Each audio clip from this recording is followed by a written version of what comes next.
Explain in 2 minutes the Ukraine war.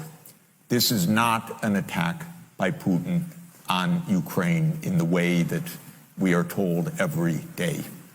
This started in 1990, February 9th, 1990. James Baker III, our Secretary of State, said to Mikhail Gorbachev, NATO will not move 1 inch eastward if you agree to German unification, basically ending World War II. And Gorbachev said, that's very important. Yes, NATO doesn't move, and we agreed to German unification. The U.S. then cheated on this, already starting in 1994, when Clinton signed off on basically a plan to expand NATO all the way to Ukraine. This is when the so-called neocons took power, and Clinton was the first agent of this. And the expansion of NATO started in 1999 with Poland, Hungary, and Czech Republic. At that point, Russia didn't much care. There was no border other than with the Königsberg, but other than that, there was no direct threat.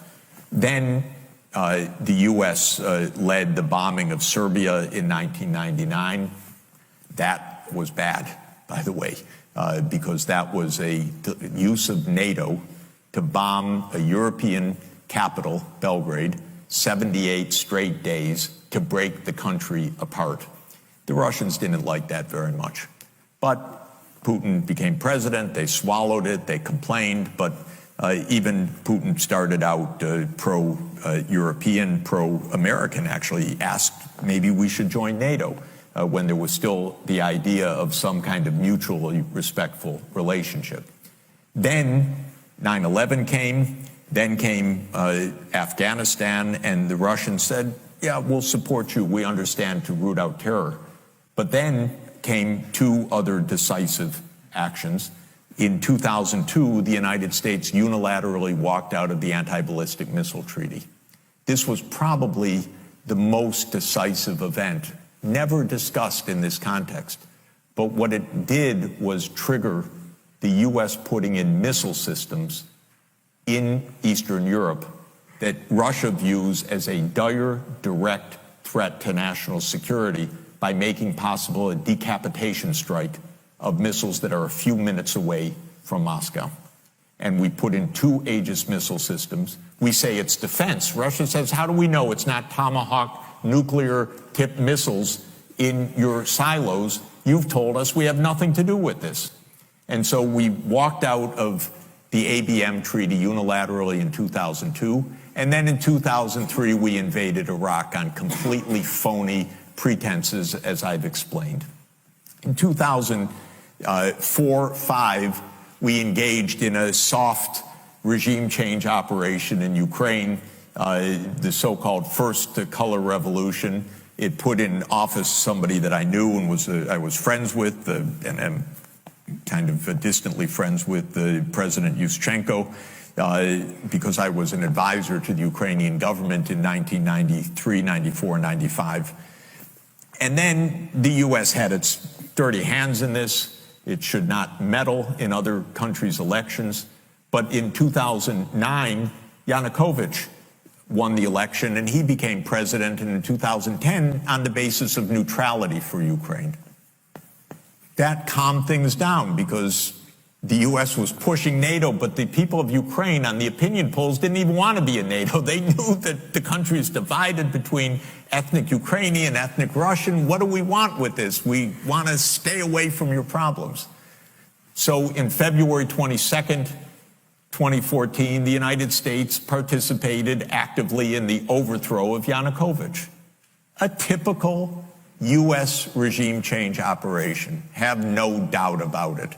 And the Russians did us a favor. They intercepted a really ugly call between Victoria Nuland, my colleague at Columbia University now, and if you know her name and what she's done, have sympathy for me. Really. Between her and the U.S. ambassador to Ukraine, Jeffrey Piat, who's a senior State Department official till today. And they talked about regime change. They said, who's going to be the next government? Why don't we pick this one? No, Klitschko shouldn't go in. It should be Yatsenyuk. Yes, it was Yatsenyuk, and we'll get the big guy, Biden, to come in and do an attaboy, they say, pat him on the back. It's great. So they made the new government. And I happened to be invited to go there soon after that, not knowing any of the background. And then some of it was, in a very ugly way, explained to me after I arrived, how the U.S. had participated in this. All of this is to say, the U.S. then said, okay, now NATO's really going to enlarge. And Putin kept saying, stop. You promised no NATO enlargement. It's been, by the way, I forgot to mention, in 2004, Estonia, Latvia, Lithuania, Bulgaria, Romania, Slovakia, Slovenia, 7 more countries in the not 1 inch eastward. And then, okay, it's a long story, but the U.S. kept rejecting the basic idea, don't expand NATO to Russia's border in a context where we're putting in goddamn missile systems after breaking a treaty. 2019, we walked out of the Intermediate Nuclear Force Treaty. In 2017, we walked out of the JCPOA, the treaty with Iran. This is the partner. This is the trust building. In other words, it's completely reckless U.S. foreign policy. On December 15, 2021, Putin put on the table a draft Russia-U.S. security agreement. You can find it online. The basis of it is no NATO enlargement.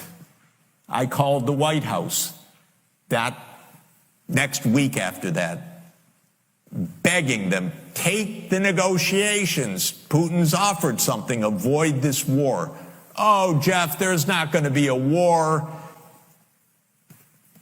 Announce that NATO's not going to enlarge. Oh, don't worry, NATO's not going to enlarge. I said, oh, you're going to have a war over something that's not going to happen? Why don't you announce it? And he said, no, our policy is an open door. This is Jake Sullivan. Our policy is an open door policy. Open door for NATO enlargement. That is under the category of bullshit, by the way. You don't have your right to put your military bases anywhere you want and expect peace in this world. You have to have some prudence. There's no such thing as an open door that we're going to be there and we're going to put our missile systems there and that's our right. There's no right to that. We declared in 1823, Europeans don't come to the Western Hemisphere. That's the Monroe Doctrine. The whole Western Hemisphere, after all. Okay, anyway, they turned down the negotiations. Then the special military operation started.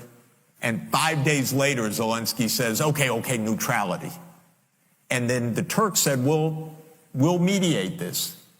And I flew to Ankara to discuss it with the Turkish negotiators because I wanted to hear exactly what was going on. So what was going on was they reached an agreement with a few odds and ends. And then the United States and Britain said, no way. You guys fight on.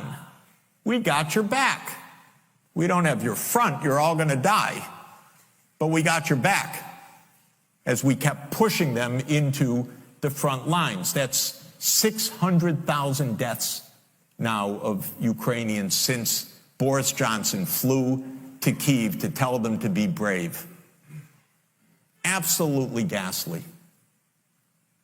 So when you think about your question, we have to understand we're not dealing with, as we're told every day, with this madman like Hitler coming at us and violating this and violating that, and he's going to take over Europe. This is complete bogus, fake history that is a purely PR narrative of the U.S. government.